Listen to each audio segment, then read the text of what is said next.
அனைத்து உறவுகளுக்கும் வணக்கம். இது தமிழக மாணவருக்கும் மக்களின் குரல் பதிவு. மக்களின் குரல் பதிவில் திருச்செந்தூர் நகராட்சி மக்களுக்கு எதிராக பல மடங்கு சொத்து வரியை அதிகரித்தது சம்பந்தமாகவும், திருச்செந்தூர் மக்களை முருகன் கோயிலுக்கு விரைவு கட்டணத்தில் கட்டணமின்றி அனுமதிப்பது சம்பந்தமாகவும் தமிழக மாணவருக்கு பல்வேறு வகையான போராட்டங்கள் முன்வைத்தனர். அது சம்பந்தமாக வரக்கூடிய நாடாளுமன்ற தேர்தலை புறக்கணிப்பதாக ஆயிரக்கணக்கான மக்களிடம் கையெழுத்து வாங்கி கோட்டாட்சியர் அலுவலரிடம் கோட்டாட்சியரிடம் ஒப்படைத்தோம். அந்த போராட்டத்தின் அடிப்படையில் மாண்புமிகு அமைச்சர் அனிதா ராதாகிருஷ்ணன் அவர்கள் அழைத்து பேசினார். அது சம்பந்தமாக இந்த பதிவில் நாம் பார்ப்போம். ஆனால் தற்சமயமாக ஒரு சில வதந்திகள் பரவி கொண்டிருக்கிறது. தமிழக மாணவர் இயக்கம் அமைச்சர் அவர்களிடமிருந்து ரூபாய் வாங்கி கொண்டு வாபஸ் பெற்றுள்ளார்கள் என்று சொல்லியிருக்காரு. இது நாங்கள் எங்களுக்கு இன்னும் ₹1 ₹2 கூட நாங்கள் எதிர்க்கு யாருக்கும் வாங்கி பழக்கம் கிடையாது. இதை உங்களுக்கு புரிய வைக்கணுங்கிறது தான் இந்த வீடியோ, வேற ஒன்றும் இல்லை. அது மக்கள் சிந்திக்கணும். எங்களுடைய தொழிலை விட்டுட்டு, எங்களுடைய குடும்ப சூழ்நிலையை விட்டுட்டு மக்களுக்காக போராட இறங்கணும். எதுக்காக போராடம்? எங்களுடைய எல்லா பிரச்சனையும் விட்டு போராடுறோம். அப்படி இருக்க சூழ்நிலையில் மக்களை வச்சு நாங்கள் ரூபா வாங்கி பிழைக்கணும்னு அவசியம் கிடையாது. எங்களுக்கு நாங்கள் உழைக்கிறோம், நாங்கள் பிழைக்கிறோம். அது எங்களை முடியும்.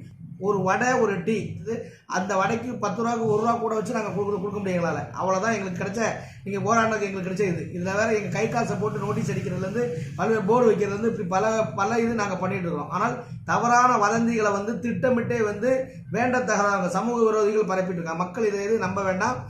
உங்களுக்கு வரியை குறைச்சி தரேன் அப்படின்றது வாக்குறுதி கொடுத்துருக்காரு. அவர் வாக்குறுதியை மட்டும் தான் நம்ம நம்புகிறோம்.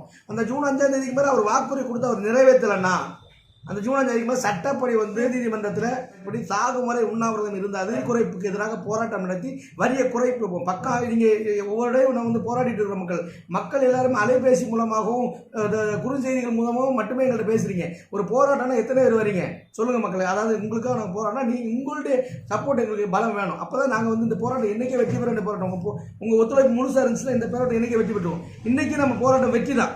அப்படி அவர் சொல்லுகிற பேச்சை மீறும் பட்சத்தில் நிச்சயமாக வரக்கூடிய சட்டமன்ற தொகுதியில் ஒன்று இருக்கு. இன்னைக்கு நாடாளுமன்ற தொகுதியில் ஒரு 1000 ஓட்டோ இல்லை ஒரு 10,000 ஓட்டோ நம்மளால போட முடியாமல் இருக்க முடியும். அந்த ஓட்டு சதவீதம் அவங்களோட வெற்றி தோல்வியை பாதிக்காது. ஆனால் வரக்கூடிய சட்டமன்ற தொகுதியில் ஒரு 600 ஓட்டை வச்சு தான் நம்முடைய அமைச்சர் முன்பு ஜெயிச்சார்.